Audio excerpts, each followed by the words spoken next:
The project that my group is about to work on is with the National Trust, with Sutton Hoo near Milton, and we are going to be doing some oral history interviews.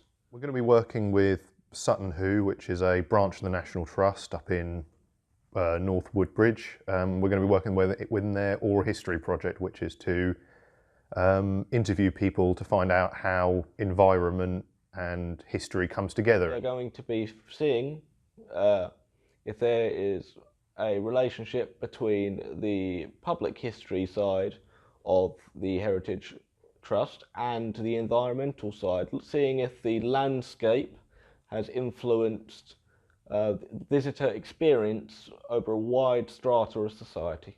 I like working as part of a team rather than individually on sort of assignments and essays and whatever, but basically I know that part of what I want to do in the future is working in a heritage setting or using history as a job rather than academically. I chose to do the group project because I think I really enjoy working as part of a team, especially when you've got a good team that worked well together. I think it could be fantastic getting a project finished and done all together. I'm truly hoping to acquire a new skill that will build my self-confidence about not only public speaking in terms of oral history interviews, but also about creative thinking.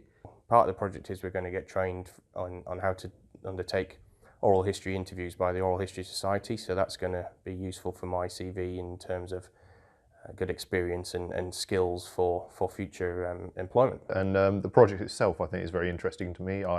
Having lived in Suffolk my whole life, I think that the history of Suffolk to me is quite an important thing, and I think it's something that we don't necessarily capitalise on enough. I like talking to people, so I think that part of history, rather than reading about what happened in the past through a book, it's really nice to talk to people who have memories of a certain part of history. I enjoy working in a practical sense, and I think oral history really offers that opportunity to work in this kind of practical sense.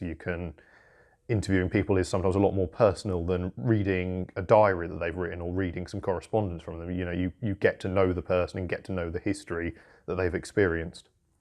When oral history started out, in its modern sense, it was using quite unfortunately degradable material such as tape, which we know doesn't last longer. But as we are in the digital age, the storage of such oral histories is becoming a lot better in longevity. It's also possible to record oral histories in the traditional form to ensure for example, a transcript, to make sure that the chance of survival of the information that you collect is much greater.